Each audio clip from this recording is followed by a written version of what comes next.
అందరికీ నమస్కారం. ఈ యొక్క వీడియోలో ఒక అద్భుతమైన ఒక అరుదైన గ్రామీణ సంజీవిని మీకైతే పరిచయం చేయబోతున్నాను. గ్రామీణ సంజీవిని. అలాగే ఈ సంజీవిని అని ఎందువల్ల అన్నాను అంటే, ఈ యొక్క మొక్క గురించి మీరు తెలుసుకున్నారంటే ఇది ఎన్ని రకాలుగా మేలు చేస్తుందో మీరు చూశారు అంటే మీరు ఖచ్చితంగా ఆశ్చర్యపోతారు. ఖచ్చితంగా దీని పేరు గ్రామీణ సంజీవిని ఏనండి అని మీరే అంటారు. అంటే అన్ని రకాల దీని యొక్క ఉపయోగాలు ఉన్నాయి. దీనిలో చాలా ప్రత్యేకతలు ఉన్నాయి. అలాగే మరొక విషయం ఏంటంటే, దీని యొక్క పత్రాలు బంగారంతో సమానం.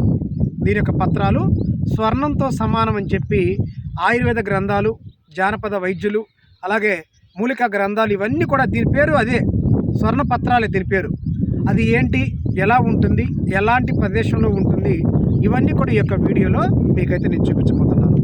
అలాగే మరొక విషయం ఏంటంటే, ఏ చెట్లు అయినా సరే వర్షాకాలం కనబడుతూ ఉంటాయి, కనువిందు చేస్తూ ఉంటాయి. కొన్ని శీతాకాలంలో కనబడుతూ ఉంటాయి, కనువిందు చేస్తూ ఉంటాయి. కానీ ఇప్పుడు నేను చూపించబోయే ఈ చెట్టు, అలాగే కొన్ని రకాల చిన్న చిన్న మొక్కలు, ఇవి కేవలం సంవత్సరం అంతా కూడా కనిపిస్తూనే ఉంటాయి. ముఖ్యంగా వర్షాకాలంలో ఇవి ఎక్కువగా కనిపించినప్పటికీ శీతాకాలం, వేసవిలో కూడా మనకు కనిపిస్తూ మనల్ని కనువిందు చేస్తూ ఆశ్చర్యపరుస్తూ ఉంటాయి. మరి అంతటి అద్భుతమైన గ్రామీణ సంజీవిని, బంగారంతో సమానమైన పత్రాలు, ఆ చెట్టు ఏంటో ఈ యొక్క వీడియోలో మీకైతే నేను చూపించబోతున్నాను. ఎవరైనా మన యొక్క ఛానల్ని మొట్టమొదటిసారి చూస్తూ ఉన్నట్లయితే ప్లీజ్ సబ్స్క్రైబ్ చేయండి, అలాగే లైక్ చేయండి, ఈ యొక్క వీడియోని షేర్ చేయండి. నేను చెప్పే ప్రతి ఒక్క కొత్త విషయం కూడా మీకు వెంటనే మీకు చేరుతుంది మీరు సబ్స్క్రైబ్ చేసుకోవడం ద్వారా. ఒకసారి ఆ మొక్క ఎలాంటి ప్రదేశాల్లో ఉంటుందో మనం చూద్దాం. ఇదంతా కూడా బీడు భూమి, అలాగే బంజర భూముల్లో, బీడు భూముల్లో అది మనకు ఎక్కువగా కనిపిస్తూ ఉంటుంది.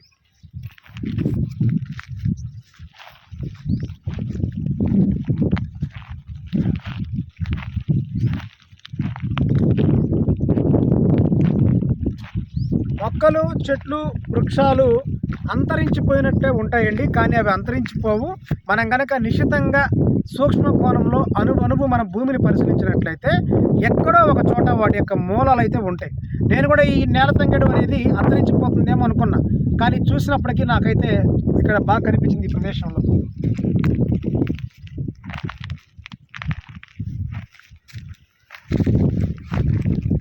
ఇక్కడ ఒకసారి మీరు బాగా గమనించండి. దీని యొక్క పత్రాలు, అలాగే దీని యొక్క కాయలు ఎలా ఉంటాయి మీరు బాగా గమనించండి. దీన్ని చూసినప్పుడు మీకు అంటే ఈ కాయలు కాకుండా కేవలం దీని యొక్క పత్రాలనే మీరు చూసినప్పుడు ఈ అక్కడ చూసినట్టు ఉంది అనే ఆలోచన వస్తుంది. వెంటనే దీని పేరు తంగెడు కదా అంటారు.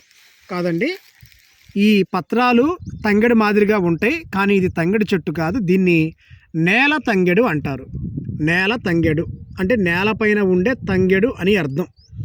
మరి దీన్ని మనం ఎలా గుర్తుపట్టాలండి అంటే, ఈ కాయలు చూసి గుర్తుపట్టాలి. తంగెడు కాయలు పొడవుగా సన్నగా ఉంటాయి, దీని కాయలు కొంచెం కొరచగా ఇలా వంకరగా మందంగా ఉంటాయి. అదే మనకు గుర్తు. పత్రాలు చూస్తే ఎంత అనుభవం ఉన్న వాళ్ళైనా సరే ఒక్కోసారి మోసపోయే అవకాశం అయితే ఉంది.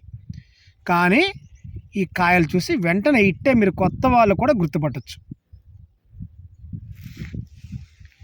దీన్ని నేల తంగెడు అంటారు. అంటే నేలపైన ఉండే తంగెడు కాబట్టి దీన్ని నేల తంగెడు అంటారు.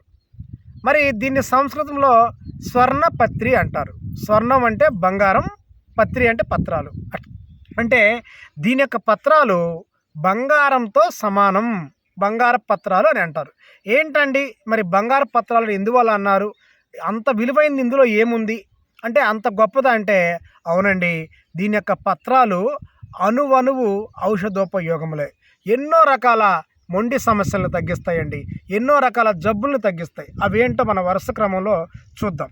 ఎవరైనా సరే మలబద్ధక సమస్యతో బాధపడుతున్నట్లయితే, అంటే మలదోషాలు, అలాగే మలబద్ధక సమస్యతో బాధపడుతున్నట్లయితే, ముఖ్యంగా ఇది ప్రతి ఒక్కరిలో కూడా ఏదో ఒక సందర్భంలో వారికి ఏదో ఒక వయసులో వారికి వచ్చి వెళ్తూనే ఉంటుంది.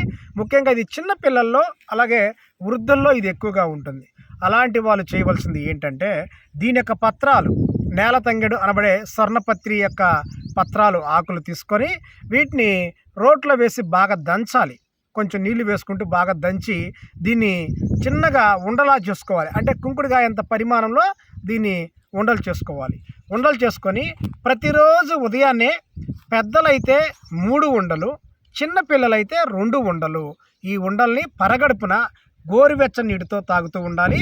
అలాగే రాత్రి కూడా భోజన తనంతరం, అంటే భోజనం అయిపోయిన తర్వాత కొంతమంది అల్పాహారం చేస్తూ ఉంటారు. భోజనం కానీ అల్పాహారం కానీ అయిన తర్వాత, అంటే దాని తదుపరి ఒక అరగంట సమయం తర్వాత నిద్రకు ఉపక్రమించే ముందు దీన్ని పెద్దలైతే 3 గోళీలు, చిన్నవాళ్ళైతే 2 గోళీలు గోరువెచ్చని నీళ్ళతో ఉదయం సాయంత్రం క్రమం తప్పకుండా ఒక మండలం, అంటే 41 రోజు పాటు దీన్ని సేవిస్తూ ఉండాలి, అంటే తీసుకుంటూ ఉండాలి.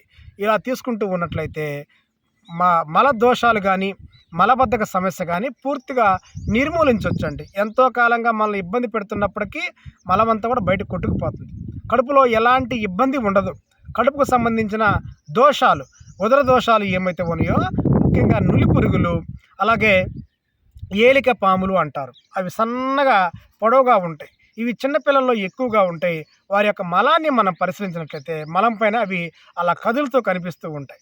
అంటే మనం తినే తిండి అంతా కూడా ఇవే తింటూ ఉంటాయి. అందుకే పూర్వకాలంలో పెద్దలు ఒక మాట అంటూ ఉంటారు, తినేదంతా ఎక్కడ పెడుతున్నావురా, సన్నగా ఉన్నావు, ఎదగట్లేదు అంటూ ఉంటారు. ఈ ఏలిక పాములు, నులిపురుగుల యొక్క ప్రభావమే ఆ రకంగా చేస్తుంది. అలాంటి వాళ్ళు దీని యొక్క పత్రాలని ఇప్పుడు చెప్పిన మనం మాదిరిగా చేసినట్లయితే మంచి ఫలితం అయితే ఉంటుంది. ఇంకా దీని యొక్క పొడిని తీసుకోవాలి. ఆకులు తీసుకొని వీటిని బాగా ఎండలో ఎండబెట్టాలి. ఎండలో ఎండబెట్టి తర్వాత వాటిని త్వరగా వేయించి పొడి కొట్టి దీన్ని వస్త్రగాలితం చేసుకోవాలి. వస్త్రగాలితం చేసుకొని ఈ మెత్తగా ఉన్న పొడిని ఒక అర లేదా స్పూను, ముందుగా అర స్పూన్ నుంచి ప్రారంభించాలి. అర స్పూన్ తీసుకొని దాన్ని గ్లాసు గోరువెచ్చని నీళ్ళలో వేసుకొని దీన్ని తాగుతూ ఉండాలి. ఇలా తాగటం ద్వారా నులిపురుగుల సమస్య, అలాగే మలబద్ధక సమస్య, మలదోషాలు, అన్ని రకాల సమస్యలు తగ్గుతాయి. ఇక గ్యాస్ట్రిక్ సమస్య, గ్యాస్ట్రిక్ అంటే రకరకాలుగా ఉంటుందండి. కొందరిలో కడుపు ఉబ్బరంగా ఉంటుంది, కొందరిలో కడుపులో మంట వస్తుంది, కొందరిలో గ్యాస్ ఎక్కువగా ఉంటుంది, తేపులు, కొందరిలో అపాన వాయువుల సమస్య ఉంటుంది, కొందరికి తిన్నది అరగదు, కొందరికి ఆకలి వేయదు. ఇవన్నీ గ్యాస్ట్రిక్ సంబంధించిన సూచనలు అన్నమాట. ఇలాంటి వారు దీని యొక్క నేల తంగేడు స్వర్ణపత్రి అనబడే దీన్ని ఒక స్పూన్గా తీసుకొని ఒక పొడిని గ్లాసు గోరువెచ్చని నీళ్ళలో ప్రతిరోజు ఉదయం సాయంత్రం తీసుకుంటూ ఉన్నట్లయితే మండలం పాటు తీసుకోవాలి. కొంతమంది ఎంతకాలం పాటు తీసుకోవాలి ఏంటి అంటే మీ యొక్క శరీర తత్వాన్ని బట్టి కొంతమందికి పక్షం రోజుల్లోనే, అంటే 15 రోజుల్లోనే మంచి అద్భుతమైన బ్రహ్మాండమైన మార్పు కనపడవచ్చు. కొందరికి మండలం పాటు కొనసాగుతుందండి, అప్పటిదాకా దీన్ని వాడుకోవచ్చు, ఎలాంటి ఇబ్బంది అయితే ఉండదు. మరి తీసుకుంటే ఏదన్నా సైడ్ ఎఫెక్ట్, అంటే పక్క ప్రభావాలు, చెడు ప్రభావాలు ఏమన్నా ఉంటాయా అంటే ఏమి ఉండవండి. ఈ ఆకులే బంగారం. వీటిని ఆకుల్ని పరగడుపును కూడా నమలొచ్చు, నమిలినా కూడా చాలా మంచిది. ఇక దీన్ని మరొక మాదిరిగా కూడా మనం తీసుకోవచ్చు. ఎలా దీని యొక్క మనం తీసుకునే విధానం అంటే దీని యొక్క ఆకుల్ని ఒక అరగుప్పెడు తీసుకొని ఒక గ్లాసు నీళ్ళలో వేసి బాగా వేడి చేయాలి. గ్లాసు కాస్త మరిగిపోయి అర గ్లాసు అవ్వాలి. ఇప్పుడు దీన్ని కషాయం అంటారు. ఏదైనా చూసుకోండి, ఆకులు కనుక నీళ్ళల్లో మరిగినాయంటే ఆకుల యొక్క సారం ఏదైతే ఉందో ఇది నీళ్ళలోకి దిగుతుంది. దీన్ని వడగట్టి పత్రాలు కూడా తీసేసి దీన్ని తాగుతూ ఉండాలి. లేదంటే దీని యొక్క రసం కానీ కషాయం కానీ తీసుకుంటూ ఉన్నట్లయితే గ్యాస్ట్రిక్, కడుపు నొప్పి, కడుపు ఉబ్బరం, అన్ని రకాల సమస్యలకి బాగా పనిచేస్తుంది. కొందరిలో ఆకలి ఉండదు, వారికి మనం ఏది పెట్టినా కూడా పంచభక్ష పరిమాణాలు పెట్టినా కూడా వారికి ఆకలి అనేది ఉండదు. మాకు ఆకలి కావట్లేదండి, మాకు తినబుద్ధి కావట్లేదండి అంటూ ఉంటారు. అలాంటి వారు ఒక్కసారి ఈ నేలతంగడి యొక్క చూర్ణాన్ని, ఒక అర స్పూను చూర్ణాన్ని కనుక తీసుకుంటూ ఉన్నట్లయితే వాళ్ళు గ్లాసు నీళ్ళలో తీసుకోవచ్చు, ఆ చూర్ణాన్ని కషాయం చేసి తీసుకోవచ్చు, లేదంటే ఆ చూర్ణాన్ని 3 వేళ్ళకు వచ్చే అంత తీసుకొని కూడా నోట్లో వేసుకోవచ్చు. ఇలా చేసుకున్నా కూడా బ్రహ్మాండంగా వారికి మంచి ఫలితం అయితే ఉంటుంది. ఇప్పుడు తల వెంట్రుకలు కొందరికి స్త్రీలలో పురుషుల్లో విపరీతంగా రాలుతూ ఉంటాయి. అలాగే కొందరికి తల వెంట్రుకలు చిన్న వయసులోనే తెల్లబడతాయి. మరి తెల్లబడినప్పుడు చూసే వాళ్ళకి బాగోదండి. అలాగే ఎక్కువగా వెంట్రుకలు రాలుతూ ఉంటాయి. వెంట్రుకలు రాలకూడదన్నా, అంటే ఆ రాలుతున్న వెంట్రుకలు ఆగాలి అన్నా, రాలకూడదు అన్నా, లేదంటే ఆ తెల్లని వెంట్రుకలు నలుపు వర్ణంలో మారాలన్నా ఒకే ఒక చిట్కా దీని ద్వారా అయితే ఉంది. ఒకసారి చూడండి ఎలాగో. ఈ నేలతంగడి యొక్క చూర్ణాన్ని తీసుకోవాలి. నేలతంగడిని రోట్లో వేసి ఎండబెట్టి బాగా దంచి చూర్ణం చేసుకొని ఇందులో గుంటగలగరాకు యొక్క రసం, మరి గుంటగలగరాకు మనకు మాగాణి ప్రాంతంలో ఎక్కువ కనిపిస్తూ ఉంటుంది. ఆ గుంటగలగరాకు యొక్క రసాన్ని తీసుకొని ఆ రసంలో ఈ నేలతంగడి చూర్ణాన్ని కలిపి క్రమం తప్పకుండా సేవిస్తూ ఉన్నట్లయితే వెంట్రుకలు రాలటం అనేది ఆగటమే కాకుండా కుత్తుగా ఒత్తుగా బాగా పెరుగుతుంది. అలాగే తెల్లని వెంట్రుకలు కూడా నలుపు వర్ణంలోకి మారుతాయి. ఇక కాళ్ళ నొప్పుల సమస్యతో బాధపడుతున్న వాళ్ళు, కాళ్ళ నొప్పులు, ఒళ్ళు నొప్పులు, అధిక వేడి, ఉడుకు సమస్యతో బాధపడుతున్న వాళ్ళు ఒక మంచి అద్భుతమైన ప్రయోగం చేయడం ద్వారా మంచి ఫలితాలు అయితే ఉంటాయి. ఎలా అంటే దీని యొక్క ఆకులను తీసుకొని రోట్లో వేసి బాగా దంచి ఆ వచ్చిన దాన్ని కషాయం కాసుకొని తాగుతూ ఉంటే ఒళ్ళు నొప్పులు, కాళ్ళ నొప్పులు, అధిక వేడి, అధిక ఉడుకు ఇవన్నీ కూడా పూర్తిగా తగ్గిపోతాయి. చర్మ రోగాలకు సంబంధించి గజ్జి, తామర, దురదలు, పొలుసు మచ్చలు, పొట్టు మచ్చలు, స్వీత్రము అంటారు, తెలుపు మచ్చలు, ఈ సమస్యలతో బాధపడుతున్న వాళ్ళకి ఈ నేలతంగడి ద్వారా అద్భుతమైన మహావైద్యం ఉంది.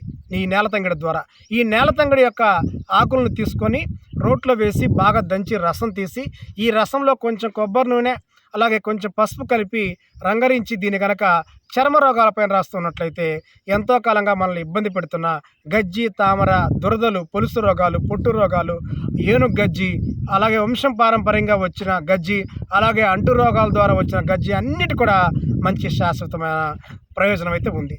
మరి ఈ వీడియో మీకు నచ్చినట్లయితే మీ యొక్క బంధుమిత్రులకు షేర్ చేయండి. అలాగే ఇలాంటి వీడియోస్ కోసం మన ఛానల్ని సబ్స్క్రైబ్ చేసుకోండి. అందరికీ నమస్తే.